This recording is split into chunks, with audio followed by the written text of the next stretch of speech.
রাহুল নামে এক গরিব ছেলে স্কুলের ভর্তির টাকা জোগাড় করতে পারছিল না। তাই সে বিভিন্ন জিনিসপত্র ওর দরজায় বিক্রি করা শুরু করে।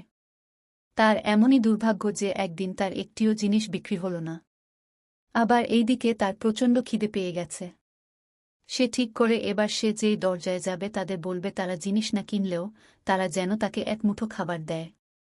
একটি বাড়ির দরজায় গিয়ে যখন সে টোকা মারল, একজন মেয়ে এসে দরজাটি খুলে দিল। মেয়েটিকে দেখে ছেলেটি ঘাবড়ে গেল।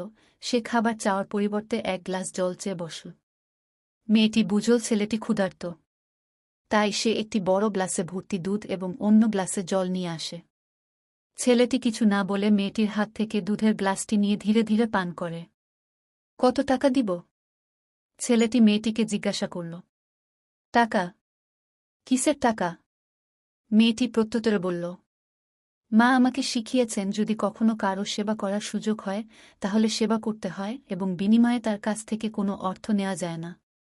এই ঘটনার পর বেশ কয়েক বছর কেটে গেছে। সেই মেয়েটির ভীষণ অসুখ। পাড়ার ডাক্তার কি করবেন ভেবে পাচ্ছেন না।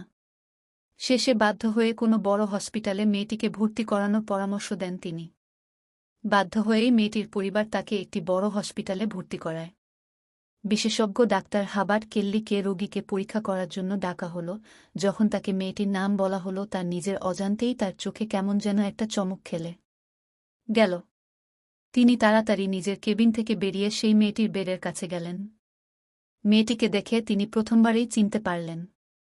ডাক্তারবাবু ঠিক করলেন তিনি মেয়েটির জীবন বাঁচানোর জন্য সর্বোচ্চ চেষ্টা করবেন। তার সেবায় মেয়েটি কিছুদিনের মধ্যেই সুস্থ হয়ে গেল। ডাক্তার হসপিটালের অফিসে গিয়ে সেই মেয়েটির বিল নিয়ে নিলেন। সেই বিলের নিচের একটি কোণে কিছু একটা লিখলেন। বিলটি যখন মেয়েটির হাতে পৌঁছাল সে চমকে গেল। কারণ অসুখ থেকে তো সে বেঁচে গেছে, কিন্তু এত পরিমাণ বিল থেকে তার আর বাঁচার কোনো উপায় নেই। বিলটি দেখতে দেখতে যখন সে বিলের একেবারে নিচের প্রান্তে চলে এসেছে সে দেখল বিলের একটি কোণায় লেখা আছে, এক গ্লাস দুধের বিনিময়ে এই বিলটি মিটিয়ে দেওয়া হয়েছে। নিচে রয়েছে ডাক্তার কেল্লির হস্তাক্ষর।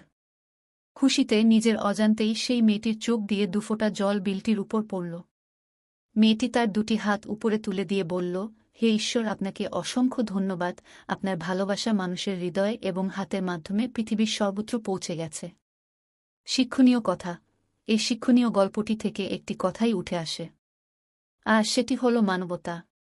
যদি সেই মেয়েটি ছেলেটির কাছে থেকে সেদিন টাকা নিত তাহলে ছেলেটির কোনো দিনও মনেও থাকত না যে সে যখন ক্ষুধার্ত ছিল তাকে কেউ দুধ খাইয়েছে।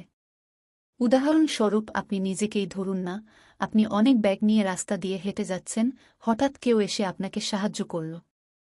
আপনার দুটি ব্যাগ সেও নীল, আপনি তার উপকারের কথা মনে রেখে দিবেন। কিন্তু যখন একজন কুলি আপনার ব্যাগ বয়ে দিবে এবং আপনি বিনিময়ে তাকে কিছু অর্থ দিবেন, আপনার এই কথাটি পরবর্তীতে মনে থাকবে না। কিন্তু যে লোকটি আপনাকে ব্যাগ নিয়ে যেতে সাহায্য করেছে, এরপর যখনই আপনি ব্যাগ নিয়ে যাবেন বা সেই রাস্তাটি দিয়ে যাবেন আপনার সেই মানুষটির কথা মনে পড়বে।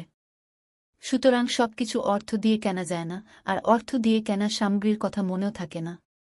কিন্তু মানবতার খাতিরে যা পাওয়া যায় তা সারা জীবন মনে থেকে যায় এবং নিজের অজান্তেই ঈশ্বর সেই প্রতিদান সুদে আসলে দিয়ে দেন। তাই সুযোগ পেলেই সাহায্য করতে ছাড়বেন না, কারণ সাহায্য করার সুযোগ বারবার আসে না।